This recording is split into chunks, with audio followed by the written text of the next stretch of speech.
Bismillah, alhamdulillah, wa salatu wa salam ala ashrafil anbiya'i wal mursalin, nabiyina Muhammad wa ala alihi wa ashabihi ajma'in.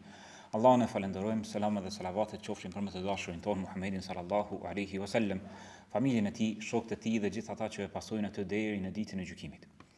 Vllazë ndarshëm, kemi ardhur pothuajse në fund të kësaj serie në lidhje me besimin, në lidhje me doktrinën e besimtarit, dhe kemi folur në lidhje me imanin, pastaj kena folur në lidhje me rëndësinë e akides, me kushtet e imanit, duke i treguar të gjitha ato çfarë duhet të besojë besimtari, prej besimit në Allahun, në melajke, në libra, në pejgamber, në ditën e gjykimit, në qada dhe në kader, dhe kemi treguar atë formulën me të cilën besimtari hyn në Islam. Dhe ka ardhur fundi që tani të tregojmë se cilat janë ato akte, ato vepra, ato fjalë, ato besime që mund të arrënojnë besimin e besimtarit pasi që ka besuar. Pasi që ka besuar, një musliman mund të del nga feja, mund të bëhet jo besimtar nëse shkel në thojza në disa mina, të cilat mund ta nxjerrin nga feja një musliman. Me dije apo pa dije. Tash do ta shtjellojmë në këtë pjesë të parë të ligjëratës dhe pastaj do ta tregojmë edhe për ato qëndrime që duhet besimtari të ketë kujdes kur i merr në lidhje me qëndrimet e tij krahas jo besimtarëve, në lidhje me lojalitetin ndaj besimtarëve dhe ndaj jo besimtarëve. Kjo çështje është nga temat më të rëndësishme që besimtari duhet ta mësojë dhe duhet ta studiojë. Pra është fjala për akte që arrënojnë besimin në mënyrë që të ketë kujdes, që mos të arrënoj besimin masi që e ka ndërtu, masi që e ka forcu në zemrën e tij dhe e ka shqiptu me gjuhën e tij dhe e ka vërtetu me veprat e tij. Para se të hyjmë në trajtimin e kësaj teme, duhet të kemi parasysh disa rregulla të cilet i kanë përmendur dietarët. Fillimisht, emërtimin të cilën Allahu i lartësuar i quan besimtarët me emrin besimtar, pra musliman, dhe pejgamberi sallallahu alaihi wasallam, të cilin i ka përshkruar në Kur'an. Allahu i lartësuar apo pejgamberi sallallahu alaihi wasallam në sunet, nuk i takon askujt prej njerëzve që këtë përshkrim qysh t'i teket ai t'ja bëj njerëzve. Pra nuk mund ta quaj besimtar çdo kënd që i vjen në dëshirë apo i teket mi qujt. Mirë, po ne e quajmë besimtar dhe musliman atë të cilën Allahu i lartësuar dhe i dërguari i tij e kanë quajtur për musliman. Pra kjo është tema shumë e rëndësishme. Kjo është e veçantë vetëm për Allahun dhe të dërguarin e tij. Vetëm për Allahun dhe të dërguarin e tij. Pra neve, jo çdo njeriu që e shohim apo që e takojmë apo që dëgjojmë për të, i themi që është besimtar. Përveç se nëse na vërtetohet një gjë e tillë që është besimtar. Në anën tjetër, edhe këtë emërtim, këtë gjykim, të cilën Allahu i lartësuar apo i dërguar i tij e ka quajtur dikë si musliman, si besimtar, nuk ja marrim dikujt dhe mi thon ti je jo besimtar, vetëm se me atë që është vërtetuar, pra prerazi dhe me bindje të plotë dhe ka konsensus se vepruesi apo besimtari apo ai që i deklaron këto gjëra e nxjerrin nga feja. Pra kjo është enkas dhe veçori speciale vetëm për Allahun e lartësuar dhe të dërguarin e tij. Që i bie, ne njerëzit nuk i quajmë besimtar, respektivisht jo besimtar, përveç se duke u bazuar në Kur'an dhe në Sunet dhe në ixhman e të gjithë dietarëve. Dhe kjo ka shumë rëndësi, në mënyrë që njeriu të mos ketë prirje, të ngutet, të nxitohet dhe ta quaj çdo të dytin person besimtar, po edhe në anën tjetër të ketë kujdes të shtuar që të mos ja merr këtë emërtim çdo kujt që e takon, me çdo kujt që përplaset në rrjetet sociale apo në rrugë, ti thotë ti je jo besimtar me lehtësimin më të madh, nga se është një çështje që është çështje e rëndë, është çështje lyp seriozitet dhe peshë dhe lyp vigjilencë dhe lyp kujdes të madh kur dikë e quajmë besimtar, po edhe në anën tjetër kur dikë e quajmë jo besimtar, për të ka rregulla dhe ka norma të cilat Allahu i lartësuar dhe pejgamberi i tij sallallahu alaihi wasallam i kanë përmendur në Kur'an dhe në Sunet, ndërkohë dietarët ne i kanë trajtuar dhe ne i kanë shpjeguar këtë çështje. Në anën tjetër, përsipër merret ky përkufizim vetëm i dietarëve të Ahlus Sunnetit dhe Xhamatit, dhe jo i grupeve të devijuara të cilët janë për shembull Mu'tazilit apo Xhawarijit apo Murxhiat apo adhuruesit e varreve kështu me radhë. Ne kemi besimin tonë, besimin e Ahlus Sunnetit dhe Xhamatit, ashtu siç kemi treguar që besimi jon, imani jon nënkupton besim me shqiptim me gjuhë, besim me zemër, besim të paluhatër, besim me bindje të prerë dhe vepra me gjymtyr, shtohet me bindje ndaj Allahut të lartësuar dhe paksohet me bindje ndaj shejtanit të mallkuar. Pra shtohet me vepra të mira dhe paksohet me gjunahe. Pastaj kemi tregu që pejgamberi sallallahu alaihi wasallam në hadithin e saktë, të cilën thot el imanu bid'un wa sittuna shu'ba, apo më një transmetim bid'un wa sab'una shu'ba, a'laha qawlu la ilaha illa Allah wa adnaha imatatu al-adha عن الطريق والحياء شعبة من الإيمان. Thot pejgamberi sallallahu alaihi wasallam në këtë hadith që na përkufizon imanin, na përkufizon gradat e imanit dhe kemi si rregull bazë prej të cilës vazhdojmë tutje që ta kuptojmë se çka mund ta rrënoj besimin. Thot pejgamberi sallallahu alaihi wasallam në hadithin e saktë, thot imani është 60 e ca deg. Apo në një transmetim 70 e ca deg. Më saktë është kjo është 60 e ca deg. Pra pejgamberi jon sallallahu alaihi wasallam imanin ton nuk po e quan si njësi të vetme që fitohet dhe humbet në tërësi. Pra fitohet në tërësi dhe humbet në tërësi. Përkundrazi në besimin ton, në besimin e saktë të ehlusunetit është që imani coptohet, copzohet, është një copëza. Edhe këtë po vërteton hadithi i pejgamberit sallallahu alaihi wasallam dhe jo të gjitha copëzat e kanë të njëjtën gradë. Po thot imani i besimtarit është 60 e ca deg. Më e larta është la ilaha illallah, që është rukn, që është nga shtyllat e besimit, shqiptimi, besimi dhe veprimi në bazë të shahadetit la ilaha illallah Muhammedur Rasulullah. Dhe po thot, më e vogla është largimi i një pengese nga rruga. Një pengese nga rruga është pjesë e besimit. Dhe gjithashtu turpi është nga besimi. Këtu nëse e vrejmë, i kemi 3 llojet e kategorisë së besimit. E kemi atë që është shtyll, sikur se shahadeti, besimi në Allahun, dëshmia që veç Allahu meriton madhuru. E kemi çka është e obligueshme, sikur është turpi, është vepër e zemrës dhe është e obligueshme që të kemi turp prej Allahut të lartësuar dhe zbërthimin që ka kjo vepër e zemrës, po ashtu diçka që është e pëlqyeshme që rrjedh pe imanit, e ajo është largimi i një pengese për rrugës. Nëse e shohim për këtu, pejgamberi sallallahu alaihi wasallam ne ka përmendur 3 lloje të kategorive, 3 nën kategori të besimit, pra ato kallypet në të cilat hyjnë gradat e besimit. Pra kemi një mas pari çështjet e fjalëve, që kanë të bëjnë me besimin. Si shembull kemi fjalën la ilaha illallah. Pastaj e kemi kategorinë e veprave të zemrës, dhe pejgamberi sallallahu alaihi wasallam ka përmendur turpin si veprë e zemrës. Cilat janë veprat tjera të zemrës? Sinqeriteti, durimi, knatësia, dashuria, frika, shpresa, mbështetja në Allah. Të gjitha këto janë vepra të zemrës. Të gjitha këto janë vepra të zemrës, ndërsa reflektohen frytet e tyre apo gjurmët e tyre reflektohen në vepra dhe në qëndrimet e besimtarit ndaj Allahut të lartësuar. Dhe gjithashtu pejgamberi sallallahu alaihi wasallam po e përmend si kategoritë e veprave të gjymtyrëve largimi i një pengese nga rruga, largimi i një pengese nga rruga. Pse ka rëndësi ne ta dijim në këtë formë që imani jon pra përbëhet nga këto 3 elemente apo hyn në këto 3 kategori. Nga se për me mësu në lidhje me aktet që rënojnë besimin, duhet me ditë njëherë se çka është besimi. Nuk mund është ti me ditë se çysh rënohet besimi nëse nuk e ki parasysh sakt se çka i bën besimi. Pra mas pari ne e kuptojmë, e përfitojmë sakt në mënyrë të duhur, në mënyrë të vërtetë se çka quajmë besim. E besim është ajo nyja që lidhet në zemër.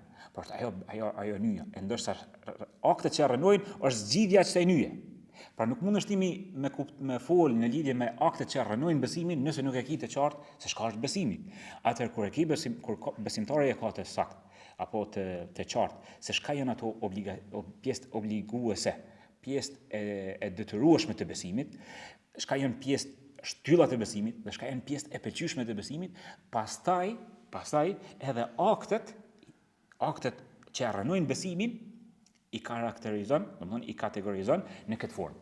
Pra, njeriu mund të ketë pjesë të besimit në zemrën e tij, po mund të ketë ndonjë copës të kufrit, një copës të mohimit, po që nuk e nxjerr nga feja, Sikurse dikush mund të ketë në ajo është ka e domunën është jo besimi, po kufri, mohimi, ndërsa mund ta ketë ndonjë pjesë të besimit. Mirë po, ne nuk i thojmë ti besimtar derisa të vërtetohemi që e ka atë pjesën thelbësore që është shtyllën e besimit. Atëherë i themi që ti je musliman. Do ta marr si shembull në mënyrë që ta kemi të qartë atë çfarë po dua ta përçej tek ju. Pjesë e besimit është lidhja ose mbajtja e lidhjeve farefisnore. mbajtja e lidhjeve farefisnore, apo respektimi i fqinjeve e kështu me radhë. Mirë, po ne nuk i themi dikujt besimtar nëse vetëm që të vepër e ka të besimit nëse i mungon shahadeti. Nëse i mungon deklarimi i shahadetit që është shtyllë besimin, apo besimi në melajke, besimi në ditë gjykimit, besimi në kader e kështu me radhë, besimi i duhur në Allahun e lartësuar. Pra ai mund të thotë, unë kam moral të lartë, nuk i bëj askujt padrejtësi, nuk i bëj askujt keq, kërkush asnjë fjalë nuk rëndoj kërkon. Mirë, ne i themi kjo është pjesë e besimit, po është ka të mungon ajo shtylla kryesore që e man besimin, ai trungu kryesor që është shahadeti dhe çfarë pason prej shahadetit.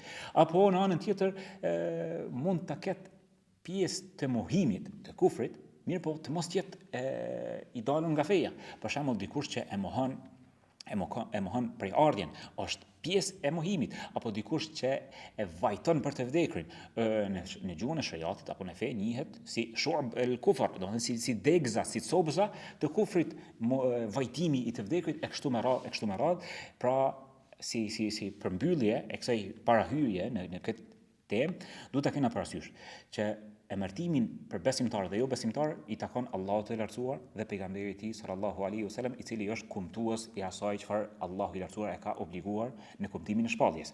Pastaj në anën tjetër e kemi që besimi jon është fjalë e gjuhës, fjalë e zemrës që është besimi i paluhatshëm, besim që nuk përfshihet nga dyshimi. Pastaj e kemi veprat e zemrës, sikurse turpi, sikurse shpresa, dashuria, durimi, kënaqësia ndaj Allahut të lartësuar dhe veprat e gjymtyrëve. Pastaj besimi jon është copëza dhe nuk është një tërësi e vetme që kështu beson Hawarizit edhe Mu'tazilit, që thonë është një kallëp i vetëm. Pra besimi me një gjëna të caktuar mund të humbet i tëri. Ndërsa ne në besimin e Ehlusunnetit dhe Xhamatit thonë është besimtar me atë çfarë beson, ndërsa është gjënaçar për gjunahet që i ka. Dhe varësisht prej gjunaheve, ato gjunahe mund t'ia cenojnë besimin e tij. Edhe një gjë tjetër para se të hyjmë në temë, duhet të kemi parasysh që ne nuk e nxjerrim, pra nuk e konsiderojmë dikon i dalën nga feja me dyshim, nëse jemi të bindur që ai është hyrë në islam me bindje. Pra nëse dikush e ka thënë nga bindja e tij e plot shahadetin, që është thamë në ligjëratën e kaluar, me çfarë hyn besimtari, çfarë hyn njeriu në besim, pra pasi që të beson, është hyrë me bindje të plot dhe nuk vrehet asnjë lohatje, asnjë mëdyshje, i ka plotsuar të gjitha ato shtyllat e shahadetit. Ky i tillë është po deklarohet që është musliman. Dhe treguam ngjarjen e Osama ibn Zeidit ku pejgamberi sallallahu alaihi wasallam e ka qortu për aty i cili e ka myt atë personin pasi që ka thënë shahadetin dhe i thot a ja hap zemrën, i thot Osama thot e ka thënë nga frika. Çysh ke qortimi? A ja hap zemrën? A mos ja ke hap zemrën dhe po e din çfarë ka pasur në zemër? A ka hyrë në islam duke shqiptuar shahadetin? Pra ne jemi të bindur që ai ka hyrë në islam. Nuk e konsiderojmë dikën që ka dalë nga feja me dyshim apo me hamendje, apo me supozim. Kjo është shumë e rëndësishme, nga si besimtarët, veçanti në kohën e sotme, në kohën e rrjeteve sociale, sikur mirën nga entuziazmi me shpërnda etiketa, me shpërnda viza të ndryshme dhe merren nga i hovi dhe ju thojnë njerëzve jo besimtar me lehtësimin më të madh. Dhe ne duhet ta kemi parasysh se ky gjykim i takon Allahut të lartësuar dhe pejgamberit të tij sallallahu alaihi wasallam, dhe ne nuk gjykojmë për dikon që ka dalë nga feja përveç se kur të plotësohen kushtet dhe largohen pengesat. Pra me bindje të plot dhe jo me supozime dhe me hamendje, pa ja bërë të qartë dhe pa ja sqaruar dhe pa e ditë ai peshën e fjalës apo veprës apo gjunahit apo qëndrimit që e ka bërë. Pra kjo është më rëndësi që ta kemi parasysh ajo pra në lidhje me çështjen e besimit, që para se të kalojmë tek aktet që rrënojnë besimin. Pra ne kemi thënë që besimi është fjalë, është vepër. Pra fjalë e gjuhës, besim i zemrës dhe vepra të gjymtyrëve. Këto janë ato tri kategoritë apo tri shtyllat ku më së shumti çalon apo rrënohet besimi. Dhe është e katërta dyshimi. Dyshimi, nëse dikush e thot me dyshim shahadetin, apo dyshon në Allah, po dyshon në ditën e gjykimit. Pra dyshim jo vetëm vezves nga shejtani, po dyshim nuk është i bindur me një fjalë. Nuk e ka besimin me bindje të plot. Edhe ky i tillë, domethënë, del nga feja si pasojë e dyshimit të tij në besim. Pra, ky realisht akoma nuk ka hyrë si duhet në fe. Akoma nuk ka hyrë si duhet në fe, nga se besimi jon është vërtetësim me bindje të pa luhatshme, me bindje të pa epër, pra të sigurt, stabile, të pa luhatshme. Pra besojmë në Allahun dhe në të gjitha ato kategoritë e besimit. Andaj, po hyjim fillimisht në ato llojet e akteve që e rrënojnë besimin e besimtarit. Pra muslimani, pasi që ka besu, mund të rrezikohet me dalje nga feja. Andaj besimtari duhet ta di këtë çështje me rëndësi, që mënyrë që të mos shkel në këto akte dhe të ruan veten e tij dhe të ruan familjen e tij, që ta ruaj besimin dhe ta dorëzoj këtë amanet dhe ta takoj Allahun e lartësuar faqebart. Atëherë, nga llojet e akteve që rrënojnë besimit, ka të bëjnë në 4 kategori. Dietarët i kanë ndarë në kategori dhe në librin të cilin po shpjegojmë, e kanë ndarë autori në këto 4 kategori. Lloji i parë është mohimi i rububiyes së Allahut të lartësuar. Pra se Allahu i lartësuar, mohimi i rububiyes së Allahut të lartësuar, i hynëshmërisë së Allahut të lartësuar, se Allahu është krijuesi, se Allahu është sunduesi, ai që jep jetë, ai që merr jetë për shkak të vdekjen, ai që furnizon, ai që kujdeset për krijesat e tij. Nëse dikush këto veprime të Allahut të lartësuar ja atribon dikujt tjetër përveç Allahut të lartësuar, ai ka dalë nga feja. Nga se nuk ja ka besu atë rububien që edhe idhujtarët me kas e kanë besu tek Allahu i lartësuar. Se Allah është ai që i ka kriju, se Allah është ai që kujdeset për krijesat e tij, se Allah është ai që i furnizon të gjitha krijesat e tij. Qysh mund të vihet që në pa, për shembull njerëzit të cilët ja atribojnë natyrës, krijimit të kozmosit, thonë e ka kriju natyra. E krijimi është vepër e Allahut të lartësuar, nuk i atribohet askujt tjetër përveç Allahut të lartësuar. Ose ja atribojnë, domethënë ka ardhur në mënyrë të spontanitetit, ka ndodhur, rastësisht ka ndodhur. Ka ndodhur, kjo ka ndodhur kështu rastësisht, kjo ka ndodhur rastësisht. Pra, ja mohon veprimet e Allahut të lartësuar të cilat janë të përkryera në saje të urtësisë së tij të plot, absolute, në bazë të dijes së tij të përkryer. Pra kjo është ajo çfarë e kundërshton ose e rrënon në thelb besimin, e rrënon, domethënë në bazë besimin e njeriu. Ai i cili mendon që ka krijues tjetër përveç Allahut të lartësuar, apo edhe më shkon në dikush edhe më larg, këto atribute të kujdesit për kozmosin, apo të furnizimit, dikuj me pasuri, dikuj me fëmijë, shërimit, që është vepër e Allahut të lartësuar, është cilësi e tij, e Allahut të lartësuar i cili është shefi, shëruesi, është ai i cili shëron. Ai është ai i cili ka krijuar dhe sëmundjen. Pra, kur këto dikush janë vesh vetes së tij, apo thotë që unë jam Zoti juaj, siç ka thonë faraoni, ana rabbukumul a'la, unë jam Zoti juaj më i larti. Kështu është shprehur faraoni, ai ka dalë nga feja. Dhe kush beson në këtë formë, del nga feja.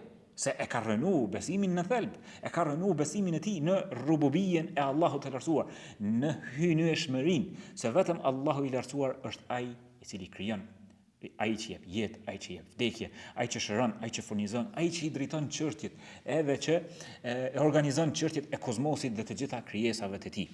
Këtu në anën tjetër mund të del dikush edhe nga feja, jo me pretendu për veten e tij, po mi besu dikujt që ai ka këto cilësi.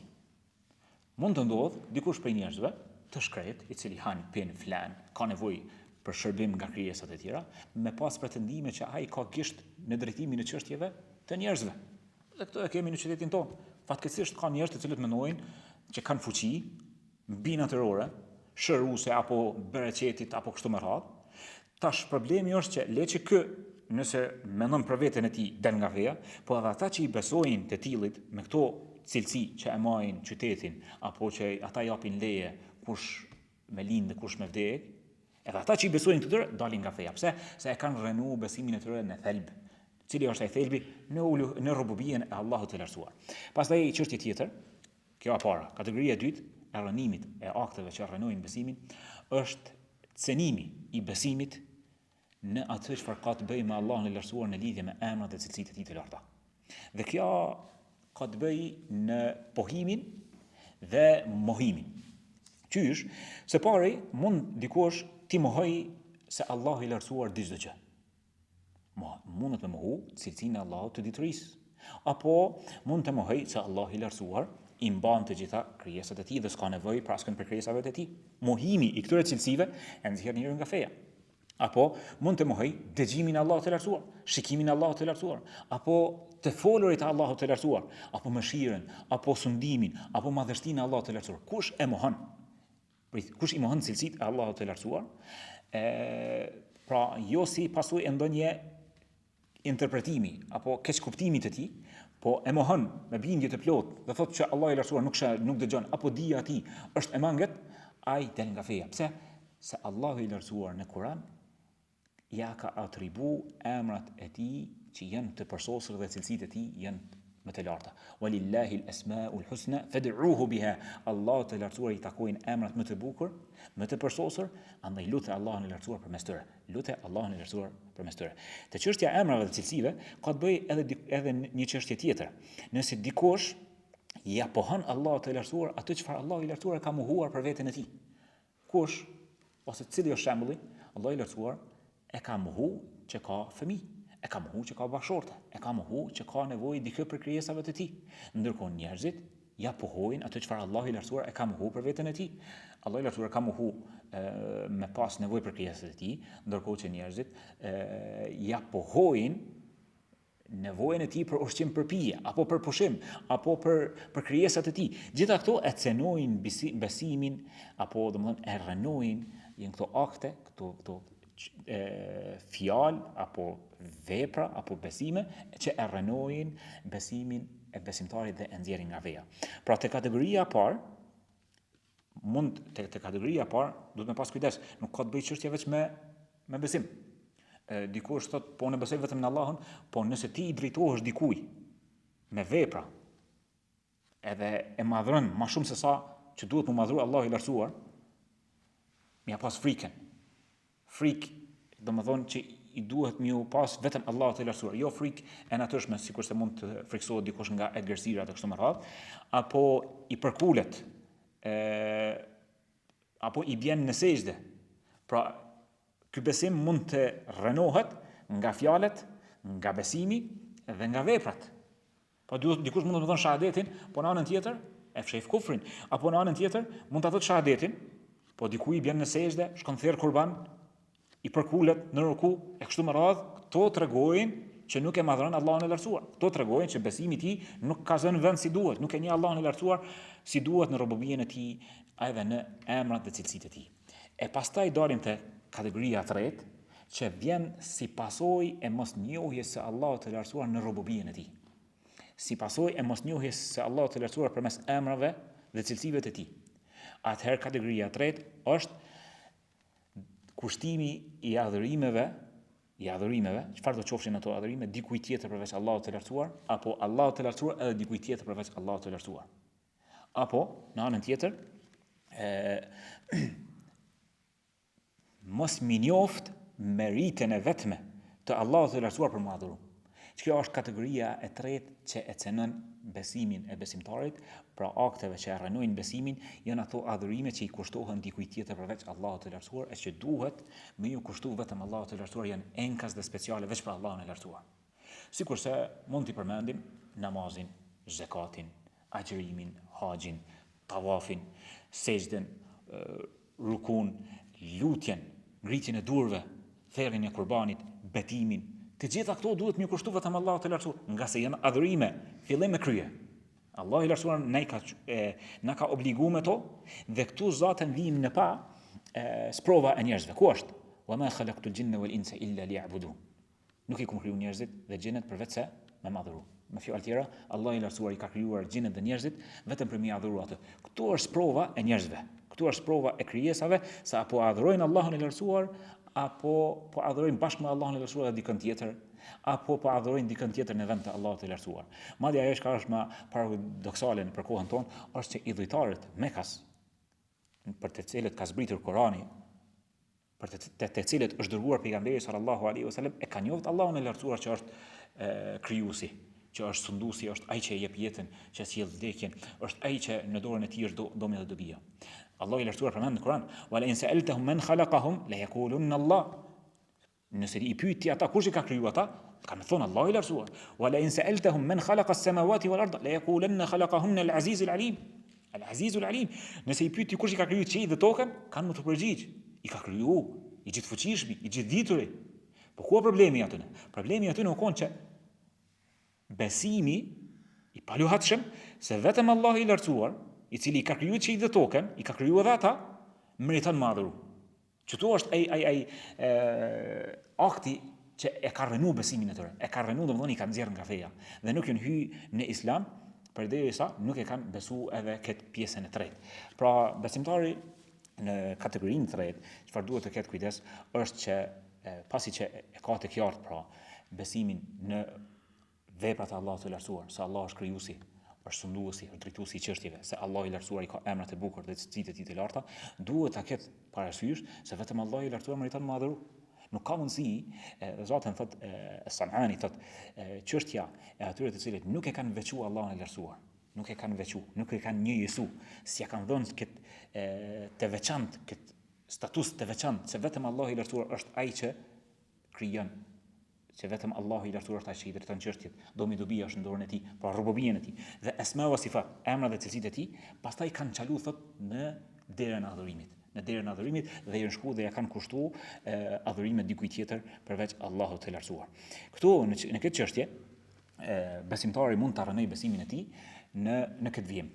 Vijimi është nëse e mohon se Allahu i lartësuar meriton madhuru, apo pohon që dikush për krijesave meriton ose është barazi me Allahun e lartësuar dhe mund të adhurohet edhe ai. Pra ose e mohon nga Allahu i lartësuar meritën për mu adhuru, dënjësinë e tij të vetme për mu adhuru, ose ja pohon edhe dikujt tjetër. Ja pohon edhe dikujt tjetër. Dhe kë pohim i dikujt tjetër që mund të adhurohet bashkë me Allahun apo në vend të Allahut, mund të bëhet përmes fjalëve, përmes besimit apo përmes veprave.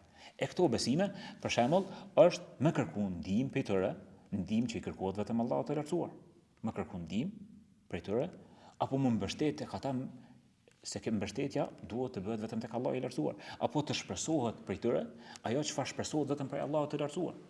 Pra është shpresë që ka të bëjë me diçka që është veç në fuqinë e Allahut të lartësuar.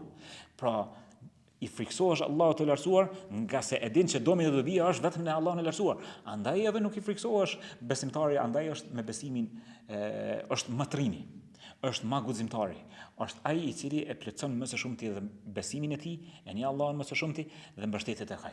Andaj nuk i tutet çështjeve sebepeve të cilet njerëzit ju friksohen, qoftë ai pe i gjelbër, qoftë ai patku, qoftë ai çfarë do qoftë ai për shenjave ogurzeza që i marrin njerëzit dhe ju friksohen që mund të njëllin keq, mund të edhe lidhin zemrën e tyre me to dhe pastaj ndërtojnë edhe jetën e tyre. Po ashtu një çështje tjetër çfarë mund ta rrënojë besimin e besimtarit në këtë pjesën e tretë është që të mendoj që dikush ka të drejtë të përligjë diçka çfarë Allahu i lartësuar e ka ndaluar apo në një farforme të ndaloj diçka çfarë Allahu i lartësuar e ka ligjësuar. Me fjalë tjera, nëse përderisa Allahu i lartësuar e ka ndaluar alkoolin, që s'ka dyshim në të, apo immoralitetin, dikush tjetër më ardhe dhe më thonë, është e lejuar edhe alkooli, edhe zinaja, e të tjerat, çfarë Allah i lartësuar i ka përligjur. I tillë i cili merr kompetencat për ligjes, domethënë të konsiderimit diçka që është e ndaluar për të lejuar apo të lejuar për të ndaluar, atëherë ky i ka japur të drejta vetes së tij atribute që i takojnë vetëm Allahut të lartësuar dhe i tillë, domethënë del nga feja. Pra është përligje e harameve apo ndalim i të lejuarave, ndalim i të lejuarave, andaj këtu besimtari duhet të ketë kujdes. Po ashtu çështja tjetër më rëndësi në lidhje me aktet që rrënojnë besimin, pra të tritë të parat kanë të bëjnë më së shumti në lidhje me besimin në Allahun e lartësuar, çështja e katërt apo kategoria e katërt çfarë mund ta rrënojë besimin ka të bëjë me pejgamberin tonë sallallahu alaihi wasallam. Pra nëse e shohim, shumë ka të lidhet tek kuptimi i drejtë i shahadetit. Kuptimi i drejtë i shahadetit me dy pjesë të saj. Besimi në Allahun dhe besimi apo dëshmia që pejgamberi sallallahu alaihi wasallam është i dërguar i tij. Te besimi ose aktet që mund ta rrënojnë besimin e njeriu, ta nxjerrim besimtarin nga feja dhe të bëhet jo besimtar, në çështje me pejgamberin tonë sallallahu alaihi wasallam është qortimi ose cenimi i të drejtës së vetë pejgamberit sallallahu alaihi wasallam. Pra duke thënë që pejgamberi sallallahu alaihi wasallam duke cenu vërtetësinë e tij, duke dyshu në sinqeritetin e tij, besnikrinë e tij, apo duke dyshu në nderin e tij, apo duke dyshu në mendjen e tij të shëndosh, zgjuarsinë e tij. Po ashtu del nga feja ai që e fyen pejgamberin sallallahu alaihi wasallam, apo e përqesh, apo tallet me të, apo bën veprime që e tregojnë një gjë të tillë për pejgamberin sallallahu alaihi wasallam. Gjitha këto, sidomos tek çështja e talljes, besimtari në këtë kohë duhet të jetë shumë i vëmendshëm, nga se Allahu i lartësuar ka zbritur ajete të veçantë. Allahu i lartësuar ka thonë: "A me Allahun dhe me ajetet e tij dhe me të dërguarin e tij po talleni, keni bë kufër pasi që keni besu." Pra njeriu del nga feja nëse tallet me Allahun e lartësuar, tallet me Kur'anin e shpallur prej Allahut të lartësuar, apo me adhurimet të cilat Allahu i lartësuar i ka përligjur: namazi, zakati, agjërimi, haxhi, duaja, kurbani. Gjitha këto janë adhurime që i kushtojnë Allahut të lartësuar. Kush tallet me to, rrezikohet të del nga feja. Kufër të madh, del nga feja. E bën me dije apo pa dije. Ndërsa ai që tallet me besimtarin që i kryen këto adhurime, atëherë këtu ka shtjellim dhe ka hollësi. Nëse tallet për shkak të adhurimeve, edhe i tillë del nga feja. Apo nëse tallet për shkak të lidhjes së tij, ja ka inatin e kështu me radhë, e përqesh për shkak të vet personit, atëherë ky bën gjuna dhe nuk del nga feja, nuk bën kufër të madh. Çështja e parë, pra ta cënosh vetë qenien apo personalitetin e pejgamberit sallallahu alaihi wasallam. Çështja e dytë, prej akteve që rrënojnë besimin e besimtarit, është të cënosh atë çfarë ka rrëfy pejgamberi jon sallallahu alaihi wasallam. Pra, me një fjalë, të dëshosh në atë çfarë ka njoftu pejgamberi jon sallallahu alaihi wasallam, qoftë prej ringjalljes, qoftë prej dhënies së llogarisë, qoftë prej peshorës, qoftë prej kalimit të siratit, qoftë prej zjarrit të xhenetit, prej detajeve të ahiretit e kështu me radhë, të gjitha pra, domethënë, nëse ti i cënon ato, i përul ato, i nënçmon ato, tallesh me to, çfarë ka treguar pejgamberi sallallahu alaihi wasallam, dhe ato janë rrëfyer në mënyrë të saktë, në hadithe të sakta, në bazë të dietarëve që i kanë vlerësuar ato hadithe sahih, pra të autentike, atëherë besimtari e rrënon besimin e tij, nga se është tallur me pejgamberin sallallahu alaihi wasallam dhe është tallur me shpalljen e Allahut të lartësuar, nga se edhe suneti është nga shpallja çysh është Kurani. Çysh është Kurani, përveç se ne nuk e falim namazin me sunet, mirë po jemi të bindur ta pasojmë dhe ta respektojmë dhe ta madhrojmë dhe ta mësojmë. Gjithashtu kush tallet me ajetet e Kuranit, i tilli del nga feja, po ashtu ai që e mohon ndonjë gjykim që është i njohur me domosdoshmëri, patjetër çdo kush që e din që është musliman, e din një çështje me mënyrë të padiskutueshme. Pra të gjithë njerëzit që bëhen musliman dhe është e popularizuar, e dinë një çështje që është pjesë e besimit. Kush e mohon atë, ai del nga feja. Pra diçka që ka konsensus, ka ixhma, dhe është e njohur për të gjithë, që është pjesë e fesë. Kush e mohon atë, del nga feja. Vije fjala për shembull kush e mohon kiblën, kush e mohon çapën, kush e mohon namazin, është çështje që të gjithë njerëzit e dinë në mënyrë të natyrshme, veç emri musliman, islam dokumentohet me Kuranin, çapën, kiblën, namazin e kështu me radhë. Ndërsa kush e mohon ndonjë çështje të hollë të fesë, për të cilën ka mospajtim në mesin e dietarëve, apo është çështje shumë e hollë dhe e dinë vetëm dietarët, ka mospajtim ose për të, ose është çështje shumë e hollë, e mohon, i tilli nuk del nga feja, nga se e ka mohu nga padituria e tij. Për dallim për çështjeve të mëdha, çështjeve thelbësore, për të cilat nuk vjen nuk vjen në diskutim, që nuk lejohet një gjë e tillë. Gjithashtu nga aktet çfarë mund ta rrënojnë besimin e besimtarit, është mohimi i mrekullisë së Kuranit, ose mohimi që Kuranin Allahu i lartësuar e ka marrë përsipër rujtjen e tij dhe pretendon që Kurani ka ndryshuar. Kjo është mohimi vetë ajeteve të Allahut të lartësuar. Allahu i lartësuar thotë që wa inna lahu lahafidhun, ne do të kujdesemi për të, do ta ruajmë atë dhe nuk do të pesojnë asnjë ndryshim, nuk do të pesoj asnjë ndryshim. Lutim Allahun e lartësuar të na shtoj dije të dobishme që na bën dobi në këtë botë dhe në botën tjetër, të na ruaj besimin ton nga aktet që rrënojnë atë, qofshin ato fjalë, qofshin ato vepra, qofshin ato qëndrime, qofshin ato besime, të cilat mund ta rrënojnë apo mund ta ngrithin imanin ton, por lutim Allahun e lartësuar të na ruaj atë imanin ton, të na mundsoj ta shijojmë ëmbëlsinë e tij dhe të na ripërtri imanin ton dhe të na mundsoj ta ruajmë atë me vepra të mira dhe me dije të dobishme. Subhanakallahumma bihamdik, la ilaha illa ant, astaghfiruka wa atubu ilaik.